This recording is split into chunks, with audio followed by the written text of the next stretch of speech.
I think I may have just discovered something that nobody has figured out. There is a very real possibility that what I'm about to disclose is going to affect the entire world as we know it.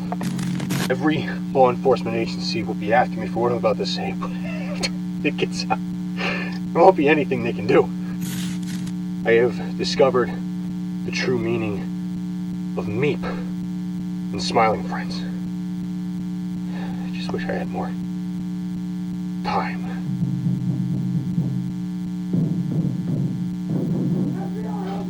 I'm sorry.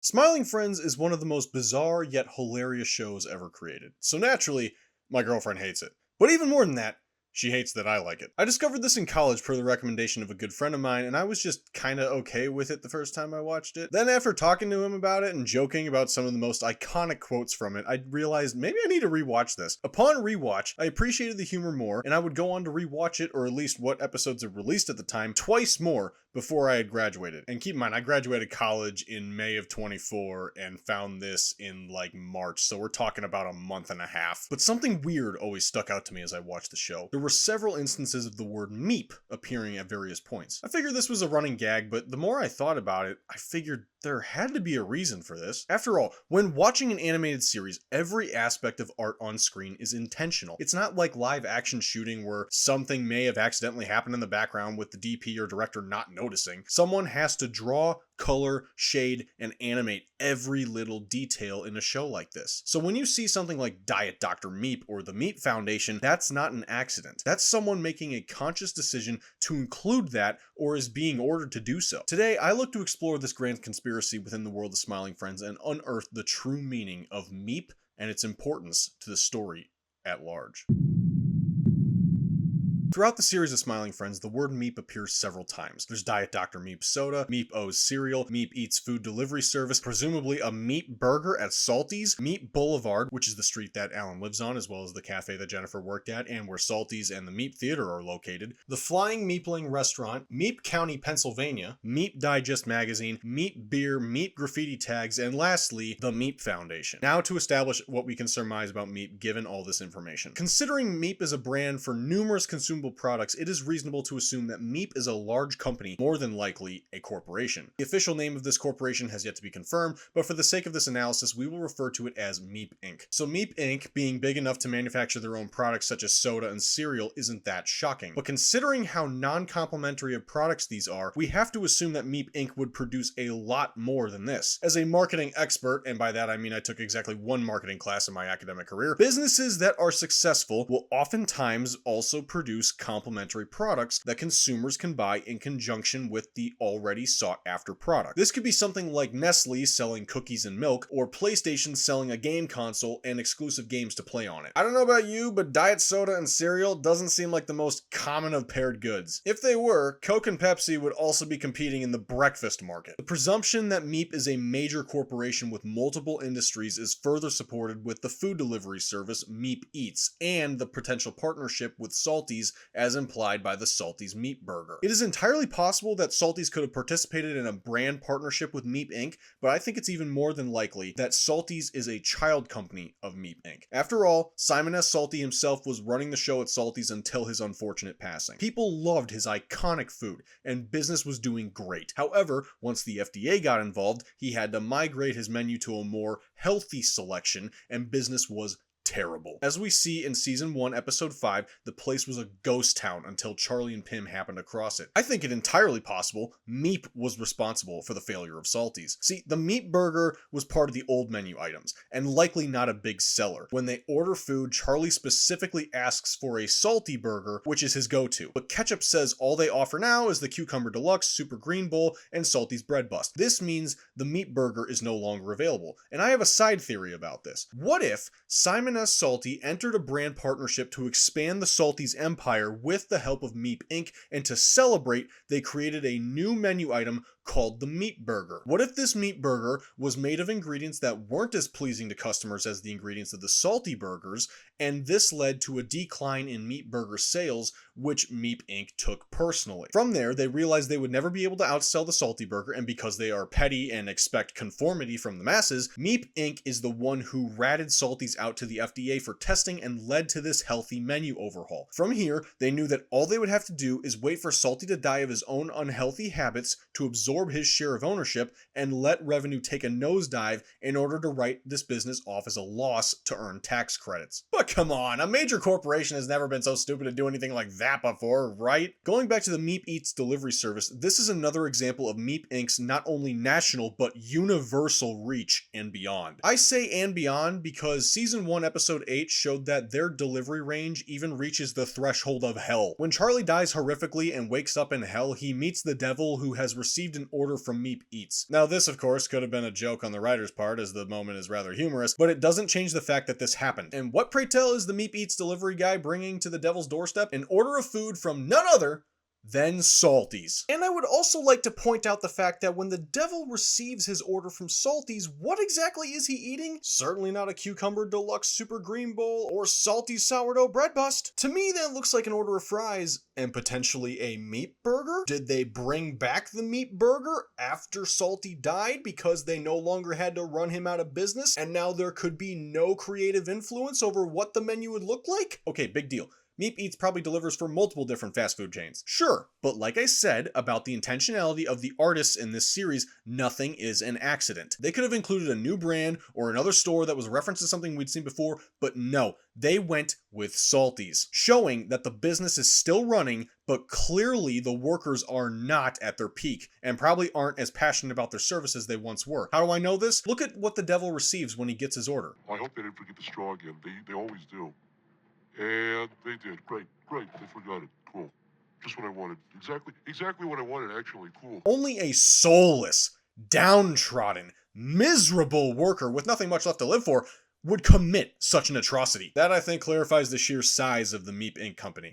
So it's big. But how does this explain the naming of the street Meep Boulevard, let alone an entire county in Pennsylvania? Well, street names aren't hard to fathom given it comes down to whatever developers and or public service agencies vote on, and I have to imagine a massive corporation like Meep Inc. would be able to have some influence over that. But the naming of an entire county like Meep County, Pennsylvania is what really begs the question. In doing some super extensive research that totally didn't last like 5 minutes, I wasn't able to find a real life example of this, but the closest I found was Coca-Cola, which is headquartered in Atlanta, Georgia, naming a small community in that area Coca-Cola, Georgia, but I'm not entirely sure if this is legit or if it's just referring to the museum they have there, but whatever, it doesn't matter. Given Coca-Cola is a fraction of the perceived size of Meep Incorporated, I think it's safe to say that Meep Inc. would be able to get the influence in its area to rename the town they were founded in. My theory continues with the idea that the company may have had something to do with the election of Mr. Frog. See, Pennsylvania is often a swing state in the US when it comes to election season, and there is a heavy amount of campaigning done in that area by both candidates. And in the case of the election between President-elect Mr. Frog and former President Jim Bull, the deciding electoral votes come from Pennsylvania. I find it entirely possible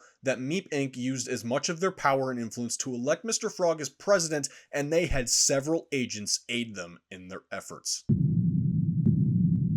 First and foremost, the worms. As we learn in season 2, episode 2, worms rule the world in their own secret society. Given this, worms would be the most powerful and influential force on the planet. However, remember what we said earlier about Meep Incorporated? Going back to the Meep Eats delivery service, this is another example of Meep Inc.'s not only national, but universal reach and beyond. If Meep Eats, a child company of Meep Incorporated, has that kind of reach, it can be assumed that they have resources diverted throughout the known cosmos and beyond to have far more power and influence than the worms, but they use the worms as a means to carry out their deeds. Perhaps the worms are the ones who are spreading the false narrative that the world is round, when in fact, in season 2, episode 6, Charlie and Pim discover that the Earth is actually flat. This would give Meep Inc. control over what is true and false so they can orchestrate any narrative they wish. And considering the worms have the inability to recognize what will inevitably lead to their downfall by supporting Mr. Frog, someone who eats bugs, including worms, This shows their susceptibility to influence so long as they are promised control. So their arrogance could have blinded them in this partnership with Meep Inc., making them think they are far more powerful than they really are,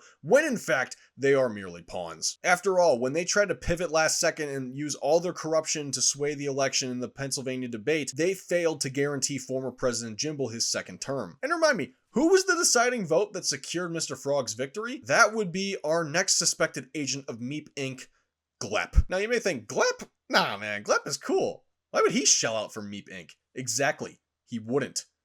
At least not willingly. You see, I suspect Glep was in fact a sleeper cell agent for Meep Inc. without knowing. We haven't had a lot of screen time with Glep outside of season 1 episode 2, where he was hired to replace Mr. Frog in the Mr. Frog reboot that aimed to capture the charm of the iconic original show without being as toxic, the reported budget for which was $200 million, and season 3 episode 8, the Glep ep, where we got a little bit more of his backstory. Now, am I suggesting that Glep was indoctrinated while filming the Mr. Frog reboot?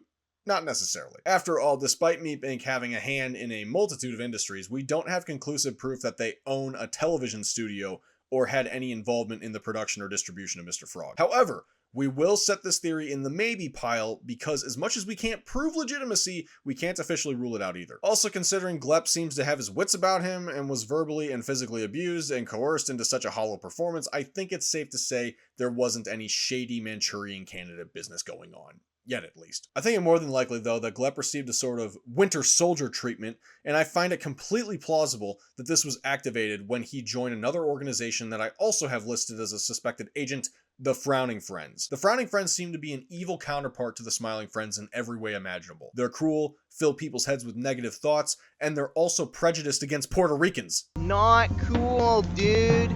Smiling Friends is a charity to help make people smile, and it seems that Frowning Friends acts entirely to undo all their work. I interpret this as a control tactic, possibly put in place by Meep Inc. Perhaps Smiling Friends was allowing people to be inspired and happy, and this was interfering with Meep's monopolized agenda of making the masses fall in line. For example, after one day with the Smiling Friends, Desmond went from a suicidal loser to the owner of Desmond's Blibbly Control. And by putting everyone down and spreading negativity, they were making Charlie and Pim's jobs much harder. Now, of course, they couldn't have accounted for Mr. Boss to threaten Grimm and expose the facade because, let's face it, Mr. Boss is 100% a wild card and throws a wrench into everything. Only God can stop this man. But I bring all this up because the Frowning Friends quickly gathered a following, and if it weren't for Mr. Boss, they could have gotten really far really quickly. They even turned 2 Smiling Friends employees, which shows how effective they are. Alan simply was bought in by a better retirement plan, but we never heard a reason for Glep. In season 3, episode 8, the Glep ep, we learned that Glep founded Smiling Friends with Mr. Boss in 1992,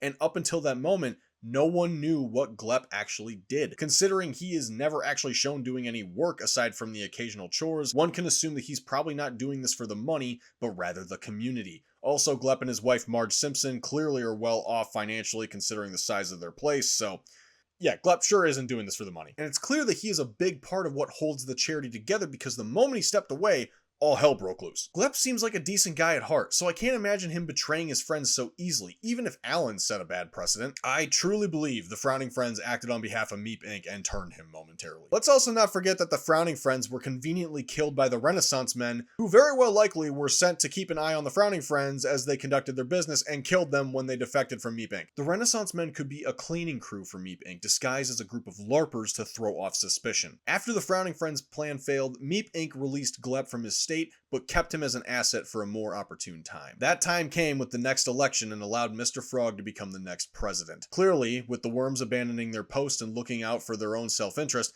Meep Inc. needed to call in their next available resource, a voter they knew they could control that lived in the very swing state this election depended on. And who's to say that Glep is the only one? There could be several of these sleeper cell agents who could be none the wiser. Something I would also like to mention is Glep's age. After the election was called, the worms doxed Glep on TV, and his age appears to make him 1,695 years old. I am willing to bet that Glep has been working as a sleeper cell agent for Meep Inc. since its inception. Now, how long would that mean? I am not sure. There's a lot of time in Glep's life prior to the founding of Smiling Friends, so anything is possible, I suppose. We aren't aware of how rapidly the company grew, but it would take a considerable amount of time to extend as far as it has. Either way, they likely found Glep and recruited him unwittingly because of his extensive lifespan, knowing full well he could be of great use to them for generations. Not only that, but they likely recognized just how much of a catalyst he is for causing major events such as the fall of the Roman Empire and the bubonic plague.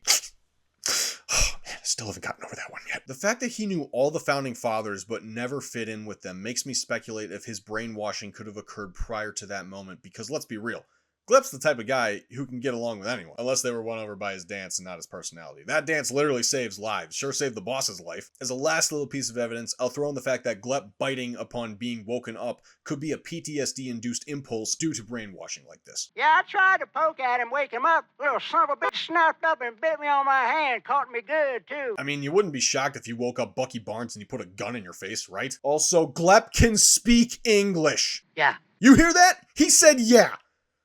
This doesn't really prove anything. Just wanted to point that out. Now, our biggest question following this concerns our final agent suspect, Mr. Frog. Is Mr. Frog an agent of Meep Inc? Possibly not in the same way as Glep, but he could very well be a force that they are just directing. Like a bowling ball going down the lane, Meep Inc puts up bumpers on the sides so the ball doesn't fall into the gutter and hits the intended target. The ball in this case is a frog. Mr. Frog. You already knew that, whatever. But his iconography in the iconic Mr. Frog show was too iconic to pass up. Having someone this iconic would be great for media marketing and social messaging. His biggest flaw, though, was his own self-destructive behavior. But he makes up for it in brute strength. I mean, this dude literally killed his way to being the UFC champion without even moving a muscle. Chances are Meep Inc called Smiling Friends to rehabilitate him so they could get back to using him for their own needs. Now again, we can't confirm or deny whether or not that Mr. Frog was employed by Meep Inc while filming his show, or if the studio was a child company of Meep Inc, but that possibility still remains open and could explain an even deeper connection between both parties. This would also explain why one of the organizations he offered money to in order to boost his public perception during his comeback with Smiling Friends was to none other than the Meep Foundation. As far as we know, the Meep Foundation is a charitable organization, but their cause is unknown. Don't mean to assume too much, but this could be a corporate cover for a money laundering scam, considering we never saw where that million went after Mr. Frog donated it, after cutting off that Meep Foundation lady's hands. Is it possible that because Mr. Frog offered them $1 million, they would want to use him as their way to stay in touch with the public? Mr. Frog was a controversial megalomaniac who unapologetically wreaked havoc wherever possible. But this appealed to the public over the incompetent President Jimble, and that's why Meep Inc would have pushed him so heavily as a candidate. Could they have been the biggest financial contributor to Mr. Frog for President Incorporated? I would argue yes. And with him as president, they can use him as a figurehead for whatever schemes they wish to enact on the citizens. And when he was in the Oval Office, he was seen eating an order delivered by none other than Meep Eats. So there's also that. But what is this scheme? My assessment, based on what we know, complete control over all living and non-living beings without any deviations. As I mentioned before, Meep Inc is petty and aggressive, insisting that their subordinates conform to their will. This is likely what happened to Simon S. Salty, what made the worms lose all their power and influence despite ruling the world, and what almost secured them a mob started by the Frowning Friends. So we understand how large of a company Meep Inc is, how they do business, what lengths they are willing to go, who they have involved, and what their motivation is. And then Mr. Frog stole the Mona Lisa. But the question still remains.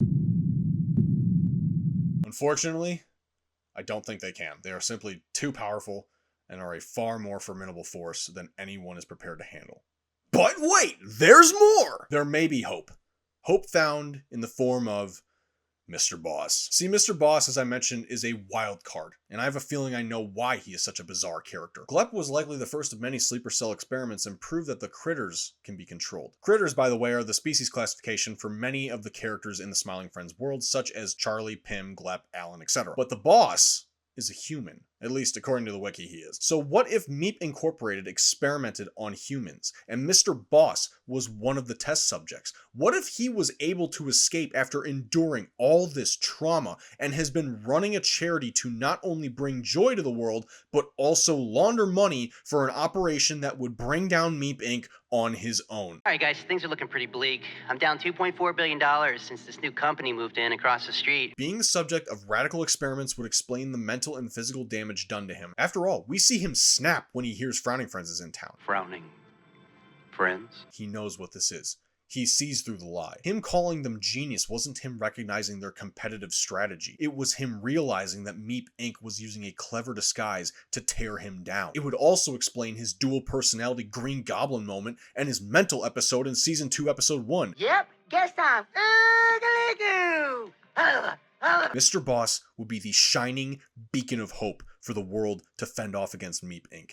However, I fear that Meep Inc. will be extending their reach for a far longer time than we realize. If my theories about Glep are true, we have a huge problem. Glep, as shown in Season 1, Episode 8, is narrating the episode to his grandson. In the background, we see a picture of Glep and his wife Marge Simpson in the Oval Office when Glep served as President of the United States at some point in the future. Presumably, at this point, Glep is no longer in office as he is at home with his grandson, but he definitely served a term or two. Craziest part is that in Season 1, Episode 3, A Shrimp's Odyssey, when Pim is fantasizing about his life with Jennifer, he imagines them all as old folks at a wedding for Pim's daughter, and once again, Glep is seen in a suit with an American flag pin, implying his candidacy and or confirmed election. This, of course, is all a fantasy in Pim's head, but if Pim has this perception of Glep, it's clear that Glep is a very politically involved and conscious person. He and Marge even dress up as Ronald and Nancy Reagan for Halloween, and he had a pretty sound reason for voting for Mr. Frog that no one else had considered until he mentioned it.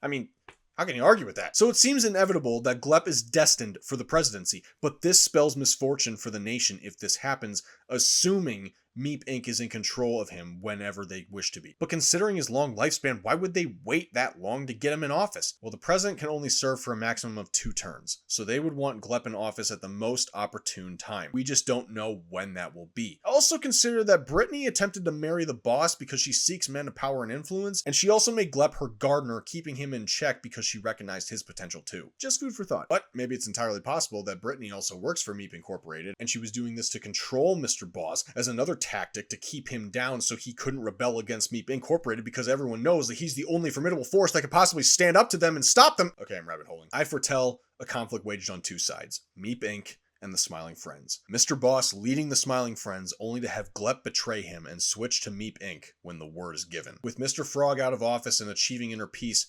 Meep is missing a valuable asset, but it's possible that they don't even need him if Glep is on their side. So is Glep a long-term asset for Meep Incorporated? Is Mr. Boss secretly funneling a resistance operation against the corporate tyrant that controls the known universe? All we can do for now is speculate as to how events will play out, hopefully for the better.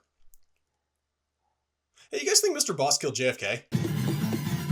Well, that was something, wasn't it? Yeah, Smiling Friends is just a show that I've really grown attached to over the past couple of years, and it's been a great time. And I've had this idea in my head for like the past, about a year at this point. And I finished writing this script mid-year last year, I want to say. And then early this year, made a really big point about, I'm going to make this, so shot the intro and recorded all the narration. And then it's just been an on and off battle of editing over the past couple of months. And the main catalyst for me wanting to finish this, of course, is the fact that they announced that the show is actually ending. As of April 12th, we'll have 2 final episodes to end season 3, and that'll be it. Despite the fact that they've already been renewed for season 4 and 5, Zach Adel and Michael Cusack decided they're burnt out. They don't want to stretch this out any further. They want to quit while they're ahead, and I totally respect that. It sucks because I really wish we could have had more of this show. Like I said, I really love it. That's why I wanted to make this video. It's pure insanity, which pretty well captures the soul of Smiling Friends, I think, is just nonsense, start to finish, but fun time, and I hope you guys enjoyed that. I know this is pretty atypical from the other videos that I typically do, but it's out there now. I hope you really enjoyed it. Also, Zach and Michael better, release this whole show on like a Blu-ray box set or something, because currently all they got right now is season 1, and I'd prefer a full box set of season 1 through 3 on Blu-ray or 4K or whatever. But if you like this video, please comment away down below. I would love to hear if you think that this was a fun new style for me to approach. If you want more videos like this, maybe I can throw around some more ideas for how I can expand this nonsensical theory or stuff that I might have missed. You know what would be insane is if this video gained enough traction to the point where Zach and Michael actually saw it. I don't expect that. But if it could happen, then, make it happen. Please. But regardless, this was a passion project for me, and I'm very happy to have just been able to finally put this out there. And yeah, until next time, guys, God be with you, and take care.